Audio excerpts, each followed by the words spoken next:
नमस्कार दोस्तों, मैं आर्टिस्ट आनंद अपने इस पार्ट नंबर 10 अपनी इस सीरीज़ के पेंशन रूल्स 1993 के पार्ट नंबर 10 में आपका स्वागत करता हूं,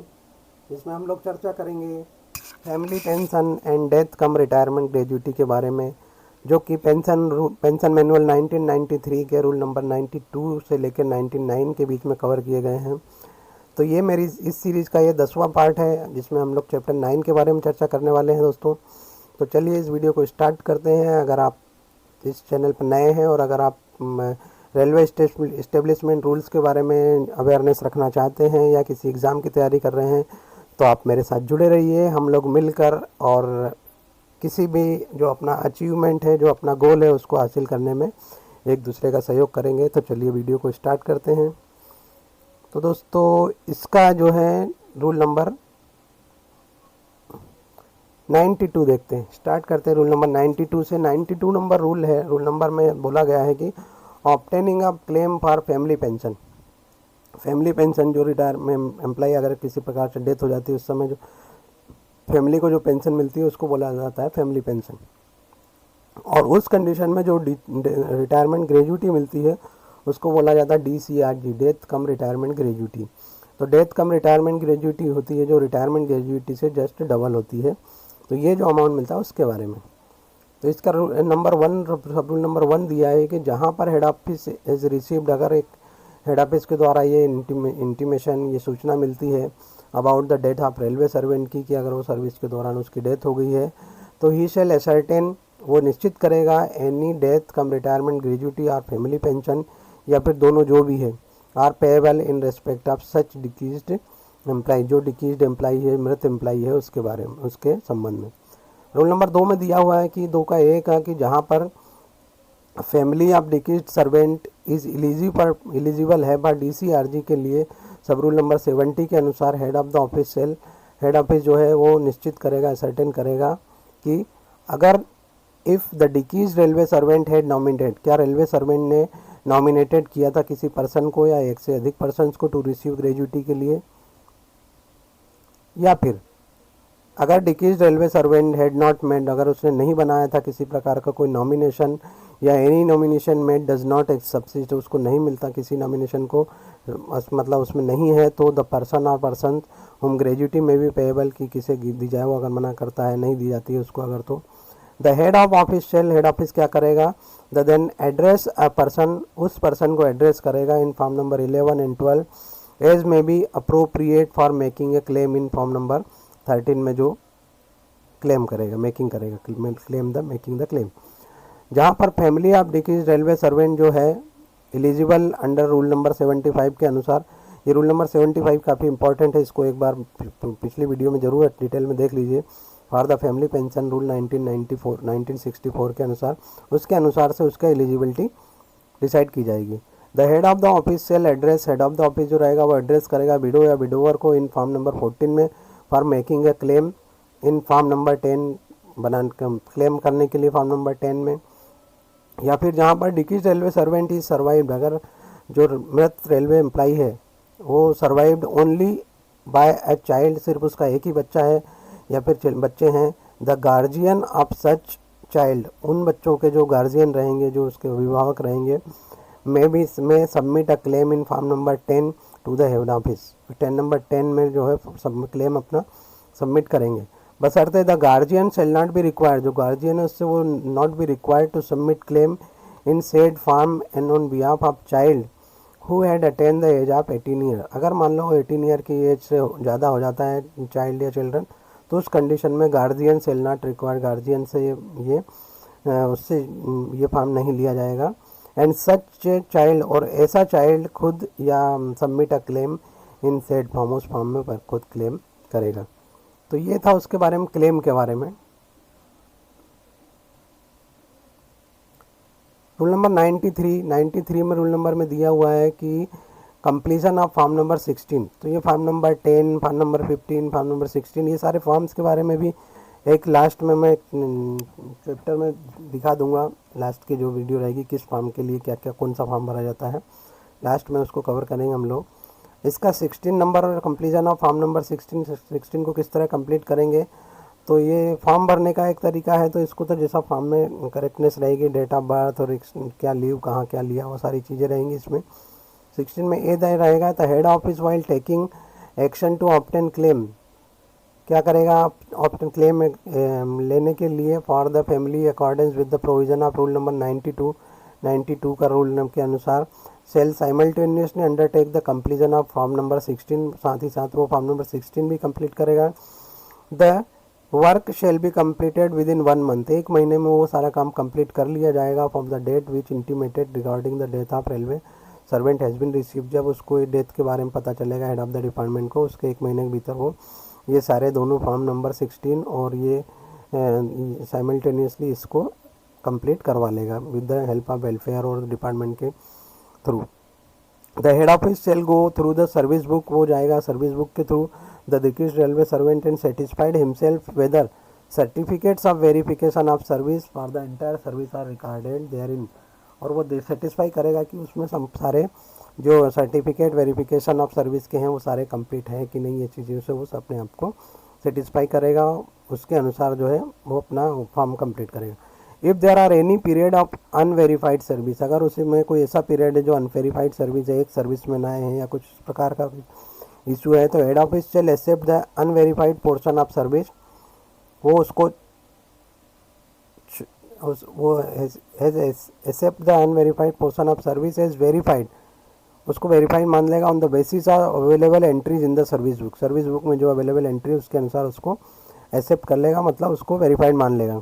for this purpose the head of office में shall rely on the other relevant materials to whom he may ready assess, दूसरे जो रेडी रेफरेंस के लिए जो मटेरियल रहेगा, रेडी रिलेवेंट डॉक्यूमेंट रहेंगे उसके अनुसार उसको कंसिडर कर लेगा। While accepting the unverified portion, लेकिन जब वो अनवेरीफाइड पोर्सन ऑफ सर्विस को वेरीफाइड करेगा तो head of office may rely on other relevant material to which he may have ready access. While accepting the unverified portion of service, the head office shall ensure that service was continue, कि service उसकी continue थी, ये चीज़ verify करेगा, and was not forfeited an account of dismissal,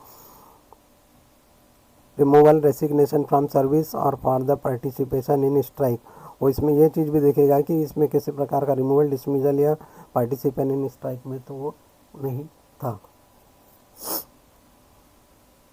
इसके कारण उसको किसी प्रकार का कुछ पनिशमेंट दिया हो। सेकंड का ये देख लेते हैं, for the purpose of determination of emoluments, emoluments क्या होता है उसके बारे में रूल नंबर 49 और 50 में अच्छे डिटेल में समझाया गया है, तो वो वीडियो देख लीजिए। Emolument of family pension and death cum retirement gratuity, head of the office shall confine verification of correctness of emolument का करेक्टनेस करने के लिए वेरिफिकेशन करेगा for a maximum period of 1 year preceding the date of the railway servant, पिछले 1 साल का वो अपना इमोल्यूमेंट के बारे में वेरिफिकेशन करेगा, लास्ट डेट होने से पहले 1 साल के लिए। In case of railway servant was on extraordinary leave, अगर मान लो railway servant extraordinary leave में था, on the date of death के समय अगर एक्स्ट्रा ऑर्डिनरी लीव में था, the correctness of emolument for maximum period of 1 year which he due preceding the date of commencement of extraordinary leave shall be verified, तो उस condition में मान लो वो 2 महीने से एक्स्ट्राऑर्डिनरी लीव में था और 2 महीने के बाद उसकी अगर डेथ होती है तो उसका जो 1 ईयर का जो पीरियड रहेगा वो जब एक्स्ट्राऑर्डिनरी लीव से जाने से पहले का पीरियड जो है कमेंसमेंट मतलब उसको कंसिडर किया जाएगा। The process of determination of qualifying service, qualified service को डिटर्मिनेट करने के लिए जो प्रोसेस रहेगी, और qualifying emolument shall be completed within 1 month, उसको 1 मंथ में कंप्लीट कर लिया जाए। On the receipt at intimation, उसको इस प्रकार की जो इंटीमेशन जो सूचना मिली है death of the railway servant, and the amount of family pension जो रहेगा वो, और death cum retirement gratuity shell also भी कैलकुलेटेड, उसी के अनुसार उसकी ये दोनों चीज़ें अमाउंट और ये कैलकुलेट कर लिया जाएगा। इसमें आ गया रूल नंबर 94 में दिया है कि determination of amount of family pension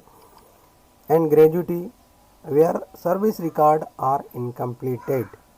अगर मान लो उसके सर्विस रिकॉर्ड इनकम्प्लीट है और उस कंडीशन में क्या अमाउंट डिटरमाइन किया जाएगा उसके बारे में 94 में दिया गया है। तो according to the instruction invoke on the date of commencement of this rule, ये रूल कमेंसमेंट हुए थे तब से जो इंस्ट्रक्शन है उनकी जर्नी में, this should not be any case there should not be any case where service book has not been maintained properly. If any particular case, अगर कोई ऐसा केस होता है, the service book has not been maintained properly, अगर properly maintain नहीं है, despite the government order on the subject, government के जो ऑर्डर है उसको छोड़कर उसके अधीन जो है उसके डिस्पाइट मतलब उसको नज़रअंदाज करते हुए, and it is not possible for head of office to accept the unverified portion of service as verified, उसको वेरीफाइड अनवेरीफाइड सर्विस को वेरीफाइड करने का on the basis of entry of service book, जो सर्विस बुक में entry रहेगी उसके अनुसार the head office shall not proceed, वो प्रोसीड नहीं करेगा with the verification of entire spell of service, and the verification of service in such a case shall be confined to the following spell of service. उस condition में अगर कोई उसका period का unverified है तो उस कंडीशन में हेड ऑफिस को कन्फाइन नहीं करेगा, और उस पीरियड को किस तरह कंसिडर किया जाएगा, कन्फाइन किया जाएगा, उसके बारे में ये रूल दिया है. If the railway decrease railway servant, if the decrease railway servant on the death of death, जिस दिन डेथ हुई थी उसने had rendered more than 1 year of service, अगर 1 साल से ज़्यादा सर्विस कर ली है, but less than 7 year of service की है अगर उसने, the service and emolument for last year of service, जो इमोल्यूमेंट रहेगा वो last year of service shell be verified, उसको वेरीफाइड किया जाएगा, and accepted by the head of office, head office के द्वारा एक्सेप्ट किया जाएगा. The amount of family pension 1964 determine, उसको डिटरमाइन किया जाएगा under sub rule number 2 and सब rule number 3 of rule number 75 का जो रूल नंबर 2 और 3 है उसके अनुसार 1964 के अनुसार फैमिली पेंशन को वहाँ पर डिटरमाइन कर लिया जाएगा, अगर उसने जो सर्विस रेंडर की थी वो मोर देन 1 ईयर है और लेस देन 3 ईयर है उस कंडीशन में. हाँ, सेकंड कंडीशन आ जाती है कि if the deceased railway servant on the date of his death, उसकी डेथ होने के डेट में render more than 7 year service, यहाँ पर 7 ईयर से कम थी, यहाँ पर 7 ईयर से ज़्यादा सर्विस हो गई है, for the last 7 year and emolument for the service, जो इमोल्यूमेंट के लिए कैलकुलेशन किया जाएगा render in the last year, जो पिछले साल का है, शेल बी वेरीफाइड, उसे वेरीफाइड किया जाए, accept by the head of office, and the amount of family pension, वही सेम चीज़ है का amount of family pension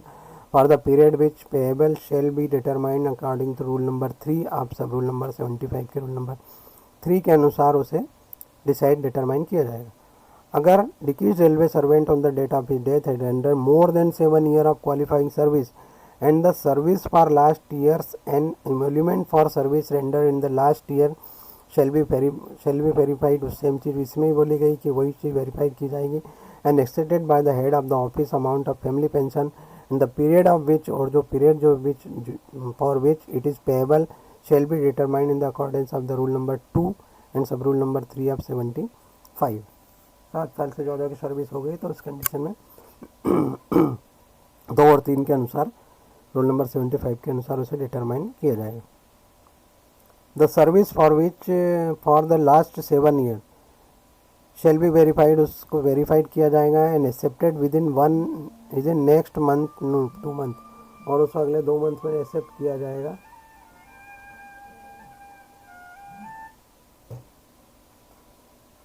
and the amount of family pension at the enhance rent, जो family pension का जो इनहेंस रेट रहेगा, and the period for which is payable shall be determined accordance with the rule number 4 of sub rule number 75 के सब rule number 4 के अनुसार उसे enhance किया जाएगा, उसे determine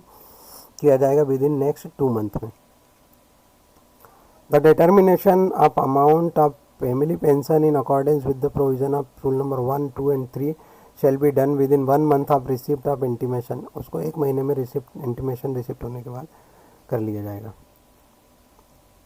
for the purpose of DCRG gratuity, B number में आएगा इसका.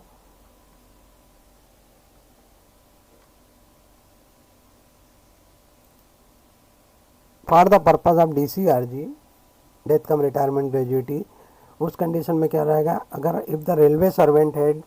On date of death render more than 5 year, अगर 5 साल से उसकी ज़्यादा सर्विस क्वालिफाइंग सर्विस होती है, but less then 20 years of qualifying service, अगर 20 साल से कम उसकी क्वालिफाइंग सर्विस है, 5 साल से ज़्यादा 20 साल से कम, and the spell of last 5 year service has been verified, और वो 5 साल की सर्विस को वेरीफाइड कर लिया गया है, accepted by the head of office under the sub class number 1 के क्लॉज ए के अनुसार द अमाउंट ऑफ DCRG, जो DCRG का अमाउंट रहेगा shall be equal to the 12 times of emolument. इसका कि एक टेबल में इंडिकेट किया गया है दोस्तों। अगर आप डिटेल में देखेंगे तो 70 नंबर रूल में सब रूल नंबर 1 का बी क्लॉज देखेंगे, उसमें एक टेबल दिया गया है, उसमें बताया गया है कि किस सर्विस पीरियड के अनुसार कितना टाइम्स उसको DCRG का अमाउंट बनेगा। जहाँ पर वेरीफाइड और उसे वेरीफाइड कर लिया जाता है except of service is less than 5 year. अगर लेस देन 5 ईयर सर्विस रहती, क्वालिफाइंग सर्विस रहती है, तो amount of DCRG shall be the amount as indicated in item number 1 and item number 2 in the table below clause B आप सब rule number 1 आप 70 as case में भी। तो 70 का जो है टेबल आपको देखना पड़ेगा, उसके अनुसार उसे कैलकुलेट किया जाएगा, वो अमाउंट को माना जाएगा। इफ़ द डिकीज रेलवे सर्वेंट हैड रेंडर, अगर उसने अपनी service more than 24 year of service, 24 year से ज़्यादा सर्विस कर ली है, the entire service is not capable for being verified, अगर वो पूरी सर्विस को वेरीफाइड नहीं कर पा रहे हैं और accepted, but the service for the last 5 year, पिछली लास्ट साल की सर्विस को वेरीफाइड कर लिया गया है और एक्सेप्ट किया गया है under the sub class 1, the family of deceased employ की जो फैमिली रहेगी शेल बी अलाउड, उसे अलाउंस कर दिया जाएगा ऑन प्रोविजनल बेसिस पे the death cum retirement gratuity equal to 12 time of emolument. मतलब जो उसकी इमोल्यूमेंट लास्ट इमोल्यूमेंट था उसका 12 टाइम मतलब 12 गुना उसको प्रोविजनली ग्रेजुएटी के लिए एलिजिबल मान लिया जाएगा। And final amount of gratuity, और उसका जो फाइनल अमाउंट जो बनेगा shell be determined by the head of the office on acceptance, head of the office द्वारा एक्सेप्ट किया जाएगा। Verified of entire spell of service, जो पुरानी सर्विस जिसको वेरिफिकेशन नहीं कर पाए थे उसको वेरीफाई किया जाएगा। And which shell be done by the head of office with in the period of 6 month, 6 महीने के पीरियड पे उसे वेरीफाइड कर लिया जाएगा। और with the authority of payment of provisional gratuity was issued, और उसके बाद में जो प्रोविजनल ग्रेजुएटी मिली थी उसके अनुसार उसके बाद जो बैलेंस रहेगा अगर कोई बनता है तो becoming payable to the result of determination of final amount retirement gratuity then the authority to beneficiary. तो उसका जो डिफरेंस बनेगा, जो बैलेंस अमाउंट रहेगा वो बेनिफिशियरी को दिया जाएगा। ये पीरियड दिया हुआ है 6 महीने का, 6 महीने के भीतर मुझे ये कंप्लीट करना पड़ेगा। Forwarding of papers to the account officers, 95 में दिया हुआ है कि फॉरवर्डिंग करना पेपर्स को अकाउंट ऑफिसर को on receipt of claim and claims. अगर मान लो एक से ज़्यादा क्लेम होते हैं तो claim and claims head of the office के अनुसार कंप्लीट किया जाएगा। आइटम नंबर 20, 21, 22, 23, 24 और फॉर्म नंबर 16 में।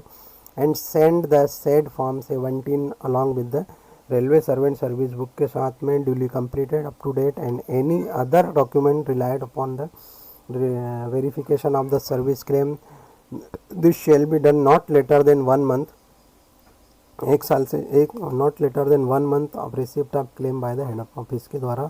जो क्लेम रिसीव किया है उसके 1 महीने के भीतर ये सारी चीज़ें कर ली जाएगी और वो अकाउंट ऑफिसर को भेज दिया जाएगा। The head of office shall retain 1 copy of aforesaid form number 16 for his office record. The head of the office क्या करेगा, उस फॉर्म नंबर 16 की एक कॉपी अपने पास रिकॉर्ड के रूप में रख लेगा। For the payment is desired in another circle of account unit, अगर मान लो जो जिसका बेनिफिशरी है उसने बोला कि उसे किसी और अकाउंट ऑफिस की यूनिट में उसे पेमेंट किया जाए तो form number 16 shall be send, form number 16 की डुप्लीकेट कॉपी भेजी जाएगी उस अकाउंट ऑफिसर को।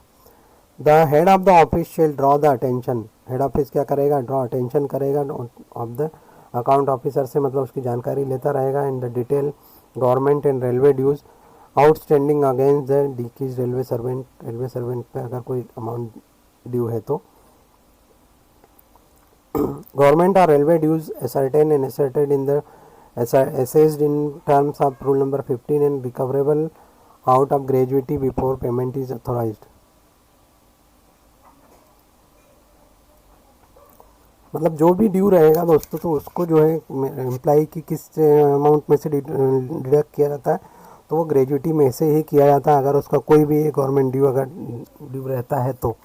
और किसी में से उसको पीएफ में से या किसी और प्रकार के अमाउंट में से उसे डिडक्ट नहीं किया जाता, उससे लेस नहीं किया जाता। Amount of gratuity to be held over partially for adjustment of railway dues,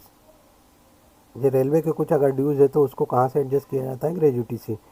which have not been assessed so far, जो अभी तक एसेज मतलब नहीं किया गया, उसका मूल्यांकन नहीं किया गया।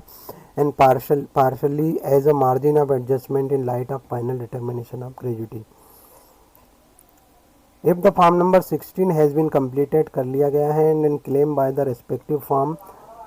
और क्लेम जो किए गए respective form have not been received from the beneficiary, या बेनिफिशरी के द्वारा फॉर्म रिसीव नहीं किए गए हैं, the head of the office shall forward form number 16 and the document referred in the sub rule number 1 of account officer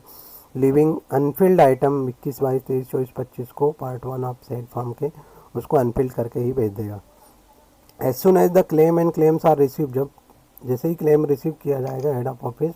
shell immediately be forwarded to the account officer, account officer को forward कर देगा, and request that the item 23, 24 में part of 1 of 16 में भी filled by account officer, और वो account officer उसको fill कर लेगा। अब इसमें दिया हुआ 96 के बारे में कि sanction drawal and disbursement of provisional family pension और ग्रेजुटी। रूल नंबर 96 बोल रहा है कि जो सैंक्शन किया, ड्रॉल किया एंड डिसबर्समेंट जो होता है वो प्रोविजनल फैमिली पेंशन का, तो उसके बारे में दिया हुआ है कि after the document referred in rule number 95 have been send to the account officer, उसको अकाउंट ऑफिसर को भेज दिया जाए, संबंधित एओ को भेज दिया गया है। And the head of the office जो रहेगा shall draw provisional family pension not, ये देखिए इसमें लिया हुआ है कि not exceeding the maximum family pension, जो मैक्सिमम फैमिली पेंशन बोलती है उससे ज़्यादा अमाउंट का नहीं किया जाएगा। एंड 100% ऑफ ग्रेजुटी, जो भी फुली ग्रेजुटी मतलब जितनी बन रही है according with the provision of this chapter and for the purpose of head office shall adopt the following procedure. 100% उसका ग्रेजुटी दे दी जाएगी उसको, मैक्सिमम जो फैमिली पेंशन उससे ज़्यादा नहीं, ये उसे दिया जाएगा। He shall issue a sanction order, वो सैंक्शन ऑर्डर इशू करेगा इन फेवर ऑफ क्लेमेंट, जो क्लेम कर याचिका करता है उसके फेवर में, और endorsing a copy to the account officer concern indicating the amount of provisional family pension, उसमें अमाउंट लिखा जाएगा provisional family pension. And 100% of gratuity as determine, जो भी ग्रेजुटी डिटरमाइन की गई है उसका 100% उसको दे दिया जाएगा। He shall indicate in the sanction letter the amount recoverable, अगर कोई अमाउंट रिकवरेबल है तो वो इंडिकेट करेगा किसमें, जो सैंक्शन लेटर है उसमें, under the rule number of 95 का जो 4 है उसमें। After issue the sanction letter ही शेल ड्रॉ, वो अपना यो ड्रा कर सकता है the amount of provisional pension, provisional pension को ड्रॉ कर सकता है। And the amount of 100% of gratuity after reducing therefrom the due mention in clause B, 100% amount को ड्यू कर सकता है। एंड सेम मैनर एज पे allowance of the establishment are drawn by him. 2 number देख लेते हैं कि for the head of office shall disburse the provisional pension, अगर कोई बनती है in gratuity immediately after the same have been drawn under rule number 1। The payment of provisional pension, family pension का जो प्रोविज़न है shall continue for a period of 6 month, 6 month के लिए रहेगा from the date of railway servant unless the period is extended, अगर मान लो period extend नहीं होता है the account officer under the provision of sub rule number 1 of 97, अगर वो प्रोविजनल को इंसेंड नहीं करता है तो ये 6 महीने तक कंटिन्यू रहेगा। उससे पहले अगर वो इस पीरियड में अकाउंट ऑफिसर कुछ मतलब उसको कैलकुलेट कर लिया जाता है तो बीच में बंद कर दिया जाएगा। The head of office shall inform the account officer, क्या करेगा हेड ऑफिस अकाउंट ऑफिसर को इन्फॉर्म करेगा as soon as the gratuity has been paid to the claimant, जैसे ही ग्रेजुटी उसको पेड कर दी जाएगी क्लेमेंट को या क्लेमेंट्स को। As soon as the provisional family pension has been paid, जब पेड कर दिया जाएगी, period of 6 month are for the period extended under the provision of sub rule number 197, the case में भी जो भी हो। If the claimant are any of the claimant desire to payment of provisional family pension, अगर मान लो जो Clement है या फिर उनमें से कोई भी एक क्लेमेंट है जो कि पेमेंट ऑफ प्रोविजनल पेंशन और ग्रेजुटी या फिर दोनों के बारे में थ्रू मनी ऑर्डर या फिर बैंक ड्राफ्ट के थ्रू अगर चाहता है, the same shall be remitted to him, उसे वो दे दिया जाएगा हर थ्रू मनी ऑर्डर और bank draft as his her own cost, उसकी खुद की खर्चे पर। Provided that the in case of any claimant, अगर मान लो क्या है शर्त क्या रख दी गई कि इफ एनी क्लेमेंट हुई सैंक्शन अ प्रोविजनल पेंशन, जिसको कि पेंशन प्रोविजनल फैमिली पेंशन दी गई है, नॉट एक्सीडिंग ₹250। ये अमाउंट अभी चेंज हो चुका है, तो ये आ जाएगा ₹250 नहीं रहेगा ये। पर mention the amount of pension shall at the request of claimant the determine as money order और government expenses. Authorization of final pension and balance of gratuity by the account officer. On receipt of document referred in rule number 1 in 95, the account officer shall within the period of 3 months में from the date of receipt the amount apply the requisite checks and complete section 1 and part 2 of form number 16 assessed the amount of family pension and gratuity। वो ये चीज़ को determine कर लेगा। ये दिया हुआ authorisation of final pension और balance of gratuity bye the account officer के द्वारा 97 के अनुसार उसे मैसेज करके कर लिया जाएगा।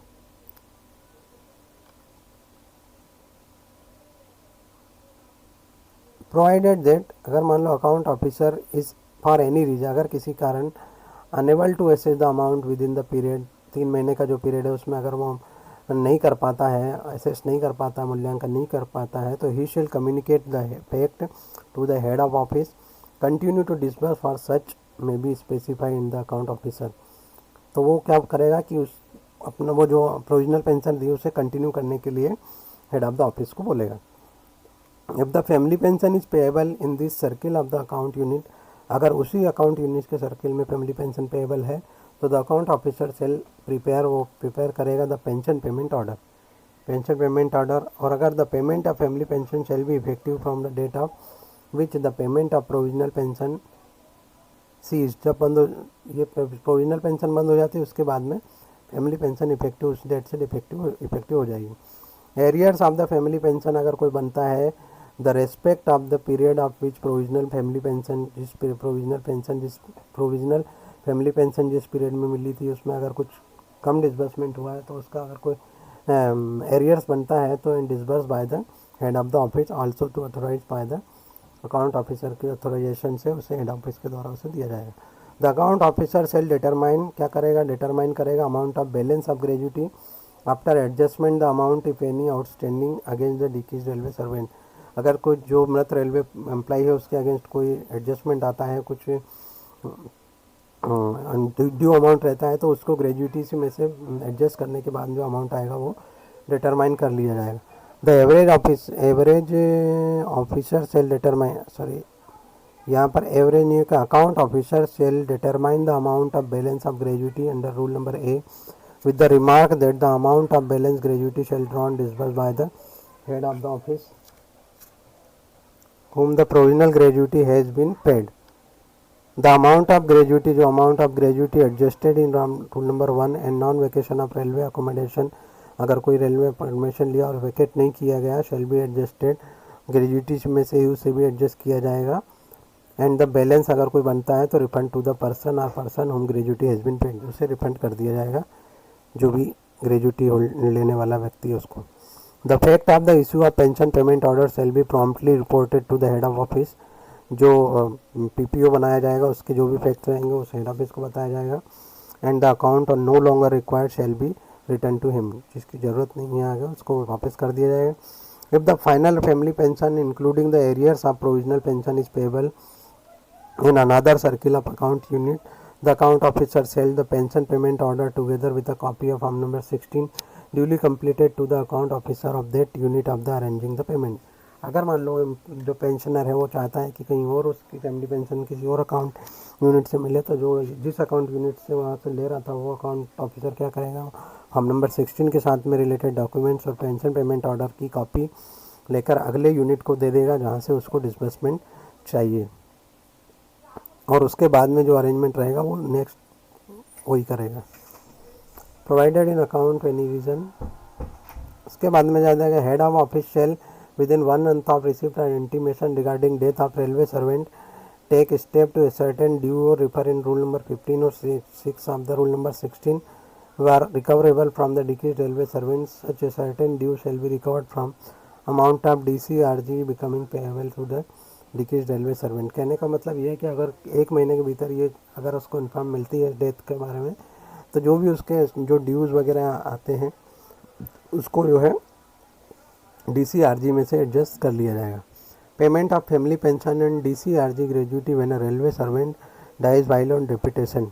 अगर एक रेलवे एम्प्लॉय है जो कि डेपुटेशन पे कहीं दूसरी जगह काम कर रहा था और उसकी अगर वहाँ पर डेथ हो जाती है तो उस कंडीशन में क्या रहेगा कैलकुलेशन। तो in case of railway servant who die while in deputation another central government department में काम कर रहा था, वहाँ उसकी डेथ हो जाती है। Action to authorize family pension and DCRG in accordance with the provision of chapter number shall be taken by the head of office to the borrowing department। जो भी एक्शन लिया जाएगा वो हेड ऑफ द ऑफिस लिया जाएगा borrowing department. In case of railway servant who die while on deputation to a state government या while on foreign service, action to authorize the payment of family pension and DCRG in accordance with the provision of chapter shall be taken by the concerned head of office from where the railway servant proceeded on deputation to the state government to the foreign service। मतलब उसी department से किया जाएगा जहाँ से वो गया था, मतलब पेरेंट डिपार्टमेंट से ही उसके बारे में ये चीज़ की जाएगी। मतलब जो प्रोसेस रहेगा फैमिली पेंशन का और DCRG का वहाँ से किया जाएगा। In case of central government employee belonging to the ministry of our department dies while on deputation of railway, action to authorize the payment of family pension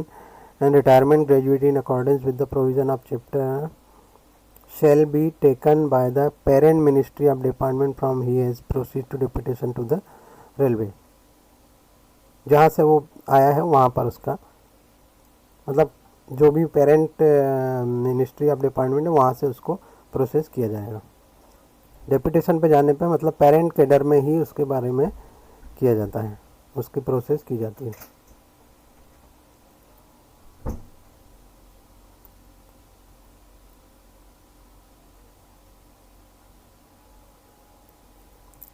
तो ये था दोस्तों चैप्टर नंबर 9 और मेरा वीडियो का पार्ट नंबर 10 था, जिसमें हम लोगों ने चर्चा की फैमिली पेंशन और DCRG के बारे में। डेपुटेशन पर रहता है तो किससे कौन कहाँ से डिस्बर्समेंट मिलता है, ये सारी चीज़ें, कौन कौन से फॉर्म भरे जाते हैं। तो यहाँ पर ये मेरा वीडियो नंबर 10 ख़त्म होता है। अब नेक्स्ट वीडियो रहेगा चैप्टर नंबर 10 के ऊपर, जिसमें दिया रहेगा कि sanction of family pension and residuary gratuity on the death of a pensioner. अगर कोई पेंशनर है, एम्प्लॉय रिटायर्ड हो गया और उसकी डेथ हो जाती है as a pensioner, as a being a pensioner, तो उस कंडीशन में उसको फैमिली पेंशन का सेंक्शन किस तरह होगा और उसको रेसिड्यूरी ग्रेजुएटी, अगर उसकी कोई ग्रेजुएटी बची हुई थी हो तो उसको रेसिड्यूरी जो ग्रेजुएटी मिलेगी वो किस बेस पे मिलेगी, कितनी मिलेगी। तो ये चैप्टर 10 में हम लोग जिसके बारे में चर्चा करेंगे। तो ये वीडियो भी काफ़ी लंबी हो गई दोस्तों, इसमें काफ़ी सारे क्लॉजेज दिए हुए थे। तो इस तरह फिर से मैं दोस्तों यही कहूँगा कि अगर आप एक बीइंग रेलवे एम्प्लॉई अगर पेंशनर हैं या पेंशन्स के बारे में जानकारी रखना चाहते हैं तो इसी तरह मेरे साथ जुड़े रहिए। हम लोग मिलके पेंशन के रूल के बारे में लगभग सारे चैप्टर्स कवर हो गए और 1-2 वीडियो बनेगी जिसमें कुल मिला के पेंशन मैनुअल 1993 को कम्प्लीटली कवर कर दिया जाएगा। जिस प्रकार से मैं कर पाया, मेरी कोशिश थी कि ज़्यादा अच्छे से कर सकूं, जो भी मेरी एबिलिटी के हिसाब से मैंने उसको कवर किया है।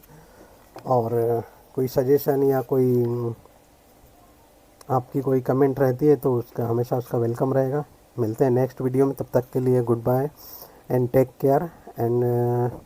Stay tune with me next video.